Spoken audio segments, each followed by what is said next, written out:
আরজিকর কাণ্ডে central forensic science lab বা CFSL টিমের রিপোর্টে চাঞ্চল্যকর তথ্য। সেমিনার রুমে ধর্ষণ করে খুন করার কোনো চিহ্ন নেই, এমনটাই তথ্য রিপোর্টে। কোনো প্রতিরোধের চিহ্ন মেলেনি, নেই কোনো ধস্তাধস্তির প্রমাণও। মোট 12 পাতার রিপোর্ট রয়েছে এবং যে জায়গায় দেহ পাওয়া গিয়েছিল, অর্থাৎ আরজিকর মেডিকেল কলেজ এবং হাসপাতালের সেমিনার রুম, সেই সেমিনার হলের যেখানে দেহ পড়েছিল, যে ম্যাট্রেসের উপর দেহ পড়েছিল, সেই ম্যাট্রেসের মধ্যে কোনো ধস্তাধস্তির চিহ্ন পাওয়া যায়নি। তবে এখন প্রশ্ন উঠছে, তাহলে কি বাইরে কোথাও ঘটনা ঘটানো হয়েছিল? আরজিকর কাণ্ডে সিএফএসএল এর রিপোর্ট, নতুন নতুন চাঞ্চল্যকর তথ্য সামনে আসছে। এ নিয়ে বিস্তারিত জানবো। সরাসরি রয়েছেন আমাদের প্রতিনিধি অয়ন শর্মা। অয়ন, যে চাঞ্চল্যকর তথ্য প্রকাশ পাচ্ছে সিএফএসএল এর রিপোর্টে, সেখানে জানা যাচ্ছে যে কোনো প্রতিরোধের চিহ্ন মেলেনি, যে সেমিনার রুমে ধর্ষণ করে খুন করার কোনো চিহ্ন নেই সেই রুমে, এবং নেই কোনো ধস্তাধস্তির প্রমাণ। অর্থাৎ সেক্ষেত্রে প্রশ্ন উঠছে, তাহলে কি অন্য কোথাও ঘটনাটি ঘটিয়ে সেমিনার রুমে দেহ রাখা হয়েছিল?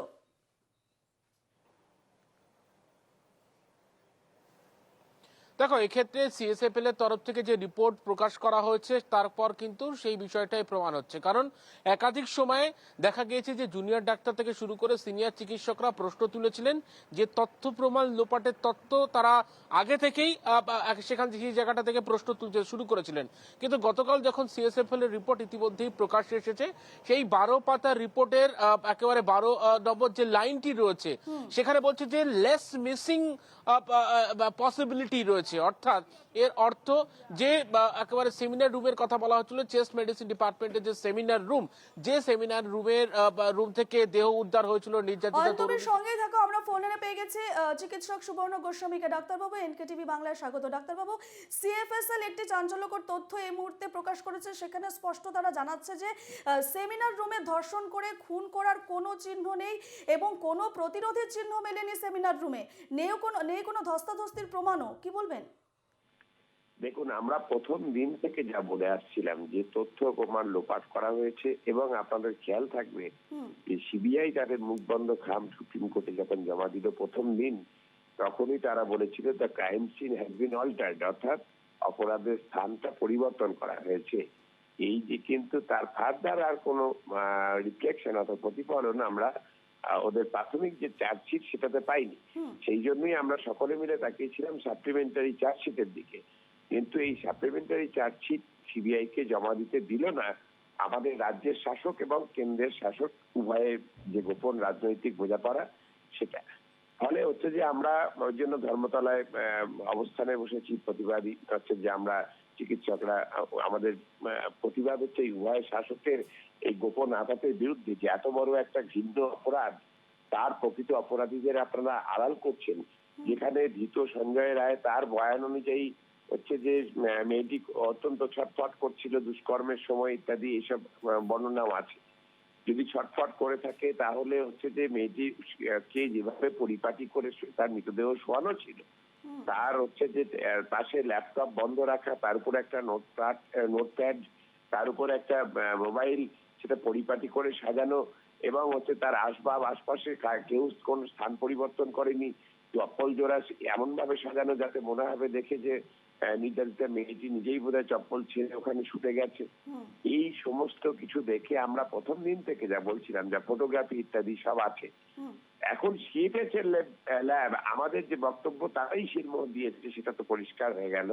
ফলে প্রকৃত অপরাধ ফল এখন যে আটতলার ওটি রুম, এখনো ওটি কমপ্লেক্স, সেটা এখনো সিল করে রেখেছে সিবিআই। আমরা এখনো জানি না যে অপরাধ ফল আটতলার ওটি কমপ্লেক্স কিনা। সেটা যদি হয় তাহলে সেখানে সঞ্জয় রায়ের যাওয়ার কোনো প্রমাণ কিন্তু এখনো পাওয়া যায়নি। তাহলে আসল অপরাধী কারা, কাদেরকে আড়াল করার জন্য সম্পূর্ণ প্রশাসন নেমে পড়েছে। রাজ্যের শাসক এবং কেন্দ্রের শাসক, রাজ্যের সরকার এবং কেন্দ্রের সরকার মিলে যোগসাজশে কোন প্রকৃত অপরাধীদের আড়াল করতে চাইছে। কেন আরজিকর হচ্ছে যে ঘটনা, সেটা জয়নগর বা ফারাক্কার মতো দ্রুত বিচার পাবার মানে উপযোগী হচ্ছে না, এই সমস্তটা কিন্তু মানুষের সামনে এখন প্রশ্নের মুখে। আমরা প্রথম দিন থেকে যে কথা বলছিলাম, আমরা চিকিৎসক সংগঠনগুলি সিএফএসএল ল্যাবের রিপোর্ট হচ্ছে যে আমাদের সেই দাবিকেই মান্যতা দেয়। ফলে আমরা রাস্তার লড়াইকে যেমন তীব্রতর করব এই রিপোর্টকে সামনে রেখে, আগামী দিনে, তেমনি তার পাশাপাশি আইনি যে লড়াই সেটাকেও আমরা আরো তীক্ষ্ণতর করছি। বেশ, ধন্যবাদ ডাক্তারবাবু আমাদের সঙ্গে কথা বলার জন্য। ফোন লাইনে ছিলেন চিকিৎসক সুবর্ণ গোস্বামী, সরাসরি রয়েছেন আমাদের প্রতিনিধি অয়ন। 12 পাতার রিপোর্ট এবং রিপোর্টে একেবারে চাঞ্চল্যকর তথ্য।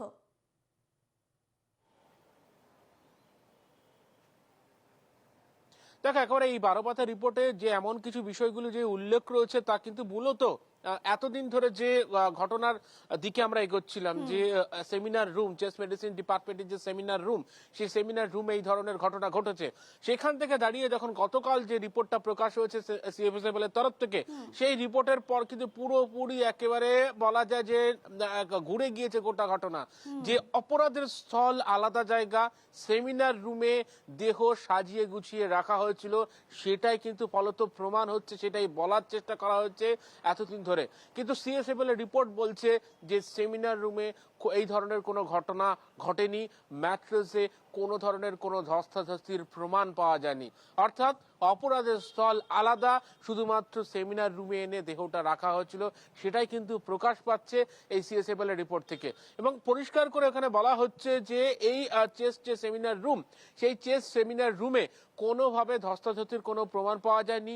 যে ম্যাট্রেসের উপরের থেকে দেহ উদ্ধার করা হয়েছে, সেই ম্যাট্রেসে কোনো ধস্তাধস্তির চিহ্ন পাওয়া যায়নি। এইখানে এই ধরনের ঘটনা ঘটেইনি, পরিষ্কার করে সিএসএফএল এর রিপোর্ট থেকে উল্লেখ হচ্ছে। অর্থাৎ এখান থেকে পরিষ্কার খুনের ঘটনা বা ঘটনাস্থল আলাদা ছিল, শুধুমাত্র দেহটিকে এনে রাখা হয়েছিল এবং তারপর সেখান থেকেই দেহ উদ্ধার হয় চেস্ট সেমিনার রুম থেকে। একেবারে অয়ন, 12 পাতা যে রিপোর্ট রয়েছে, শুধু সেমিনার রুমে বলা হচ্ছে যে সেমিনার রুমে কোনো তথ্য নেই, সেক্ষেত্রে সেমিনার রুম ছাড়া তারা কি এই ধরনের কিছু মেনশন করেছেন রিপোর্টে যে হাসপাতালের ভেতরে কোনো জায়গায় হতে পারে এই ঘটনা?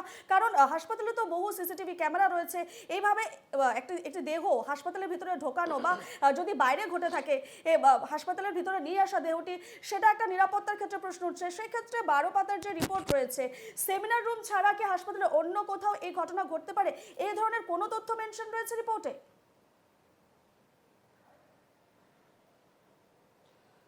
দেখো, এখনো পর্যন্ত সূত্র মারফত যে খবর, আরজিকর মেডিকেল কলেজ হাসপাতালে যে চেস্ট সেমিনার রুম, সেই সেমিনার রুমের বাইরে দুটি জায়গা রয়েছে, দুটি রুম, সেই রুম এখনো পর্যন্ত লক করে রাখা আছে, সিল করে রাখা আছে, এখনো পর্যন্ত সূত্র মারফত যে খবর পাওয়া যাচ্ছে।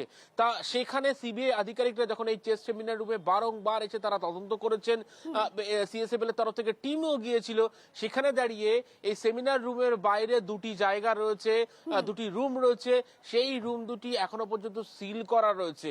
তাহলে কি এই সিএসএফএল এর রিপোর্ট কি সেই দিকেই উল্লেখ করছে?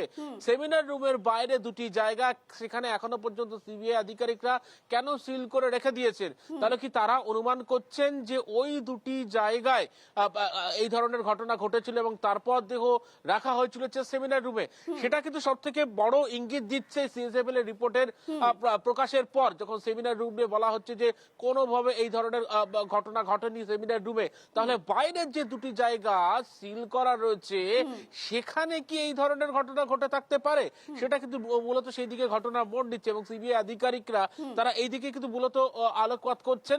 এবং সেখান থেকে আস্তে আস্তে ধীরে ধীরে যত হয়তো সময় যত এগোবে, সেখান থেকে দাঁড়িয়ে সিবিআই আধিকারিকরা হয়তো একেবারে তথ্য খুঁজে বার করবেন যে খুনের ঠিক মূল যে ঘটনাস্থলটা কোন জায়গাটা এবং কোন জায়গায় এইভাবে নির্যাতন চালানো হয়েছিল, সেটা কিন্তু পরবর্তীকালে পরিষ্কার হবে। কিন্তু একটা জিনিস পরিষ্কার তোমাকে বলে রাখি, যে সূত্র মারফত যে খবর পাওয়া যাচ্ছে, আরজিকর মেডিকেল কলেজ হাসপাতালের এই চেস্ট সেমিনার রুমের ঠিক বাইরে আরো দুটি জায়গা রয়েছে, সেই জায়গাগুলি সিল করে রাখা হয়েছে সিবিআই এর তরফ থেকে। এবং সেই জায়গাতে অনুমান করছেন সিবিআই আধিকারিকরা খুনের ঘটনা ঘটানো হয়েছিল, ধর্ষণের ঘটনা ঘটানো হয়েছিল ঠিক ওই দুটি জায়গার কোনো একটিতে, এবং সেখান থেকে দেহ এনে রাখা হয়েছিল চেস্ট সেমিনার রুমে এবং সেখানে ম্যাট্রেসের উপরে সাজানো হয়েছিল। অর্থাৎ পুরো বিষয়টি আবারও তদন্ত সাপেক্ষ এবং পরবর্তী সময় জানা যাবে, রহস্য উদ্ঘাটন হবে পুরোপুরি বিষয়টির তদন্তের পরে। ধন্যবাদ তোমাকে।